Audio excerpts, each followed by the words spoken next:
देखें, additional district and session जज मलिर शहनाज ने अपनी नौयत का मुनफरिद फ़ैसला सुना दिया है।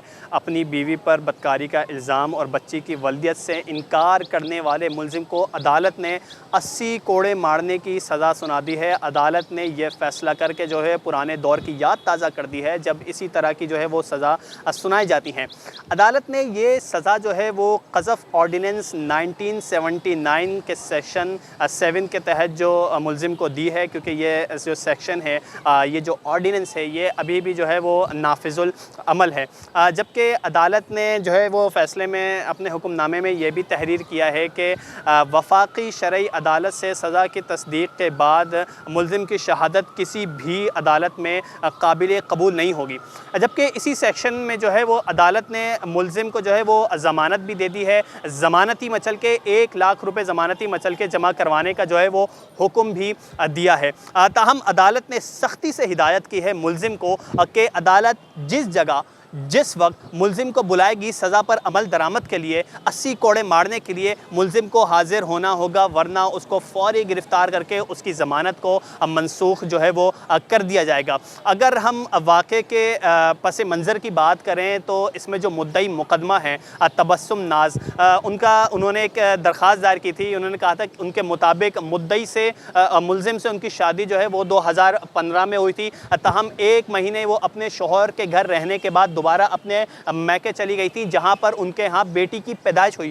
ताहम नान नफ़क़े की अदम अदायगी की वजह से जो है वो मुद्दई ने जो है वो अदालत से रुजू किया था। अदालत ने फ़रीक़ैन के दलाइल सुनने के बाद और तमाम तर शवाहिद को मद्देनज़र रखते हुए जो है वो मुलजिम के ख़िलाफ़ जो है वो फ़ैसला सुना दिया था।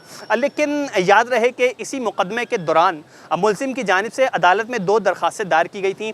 एक दरख्वास्त में इस्तदा की गई कि बच्ची का जो है वो DNA करवाया जाए, जबकि दूसरी दरख्वास्त में जो है बच्ची की वल्दियत से इनकार की जो है वो दरख्वास्तें दायर की गई थी। ताहम इसी में एक ट्विस्ट आया और मुलजिम दौरान समात ही अपनी दोनों दरख्वास्तों से दस्तबरदार हो गया था, जिसके बाद अदालत ने जो है वो मुलजिम के ख़िलाफ़ जो है वो फ़ैसला सुना दिया था और उसे नान नफ़क़ा करने की सख्ती से जो है वो हिदायत की थी, हुक्म सादिर किया था।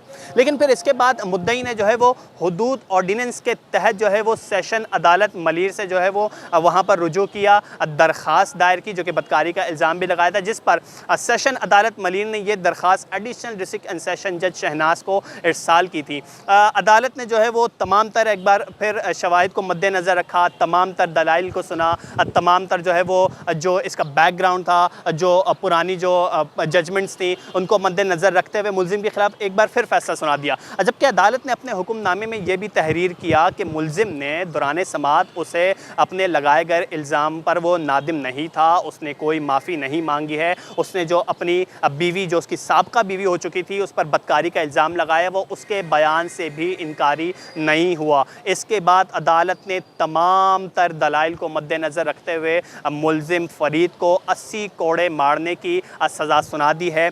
याद रहे, हम पुराने ज़माने में देखते थे कि कोड़े मारने की सज़ा सुनाई जाती थी। सेशन कोर्ट्स में हमने देखा कि जो है वो फांसी की सज़ा सुनाई जाती है, उम्र कैद बामुशक्क़त की सज़ा सुनाई जाती है, रिमांड्स पर सज़ा सुनाई जाती है। लेकिन जो कोड़े मारने की सज़ा है ये मुनफरिद है। ये जो है वो तारीख़ में हमेशा के लिए वो जो है वो रकम की जाएगी कि सेशन अदालत मलिर ने एक मुनफरिद फ़ैसला किया था और एक ऐसे मुलजिम को जिसने अपनी बीवी पर बदकारी का इल्ज़ाम लगाया, जिसने जो है वो अपनी बच्ची की वल्दियत से जो है वो इनकार किया और फिर अदालत में उससे एक बार ये तस्लीम भी किया कि मेरी अपनी बच्ची है, लेकिन फिर अपनी बीवी पर बदकारी के इल्ज़ाम से दस्तबरदार नहीं हुआ, जिसके बाद जो है वो अदालत ने मुलजिम को 80 कोड़े मारने के साथ सुना दी है और हिदायत की है कि अदालत जब बुलाएगी, जहाँ बुलाएगी, 80 कोड़े जो है वो जहाँ मारे जाएंगे मुलजिम को वहाँ हाजिर होना होगा।